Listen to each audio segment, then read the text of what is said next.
تازہ ترین اطلاعات کے مطابق کابل کے ایبی گیٹ حملے کا مرکزی ملزم شریف اللہ عرف جعفر امریکہ پہنچ چکا ہے۔ یہاں ریاست ورجینیا کی ایک عدالت میں اس کو پیش کیا جائے گا۔ محکمہ انصاف اور قانون نافذ کرنے والے امریکی اداروں کی جانب سے تفصیلات بیان کی جا رہی ہیں۔ CIA کے ڈائریکٹر ریڈکلف نے ایک انٹرویو میں شریف اللہ کی بدھ کو امریکہ پہنچنے کی تصدیق بھی کی ہے۔ وائٹ ہاؤس کی پریس سیکریٹری نے بھی کچھ دیر پہلے شریف اللہ سے متعلق کچھ تفصیلات بیان کی ہیں۔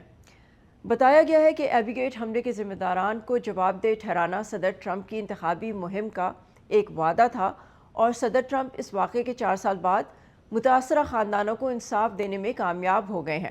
امریکی محکمہ انصاف کے مطابق محمد شریف اللہ نے FBI کی تفتیش کے دوران اپنے اعترافی بیان میں ISIS خراسان کے ساتھ وابستگی اور ایبی گیٹ حملے میں اپنے ملوث ہونے کا اعتراف کیا ہے۔ وہ نہ صرف حملہ آور عبدالرحمن الغوری کو جانتا تھا بلکہ حملے کے سہولت کاری کا بھی ذمہ دار ہے۔ محمد شریف اللہ پر فرد جرم عائد کر دی گئی ہے، اور اگر جرم ثابت ہوا تو اسے عمر قید کی سزا ہو سکتی ہے۔ اس حملے میں 13 امریکی سروس مین ہلاک ہو گئے تھے۔ صدر ڈونلڈ ٹرمپ نے گزشتہ رات کانگریس کے مشترکہ اجلاس میں اپنے ایڈریس میں پاکستان کے تعاون پر حکومت کا شکریہ بھی ادا کیا۔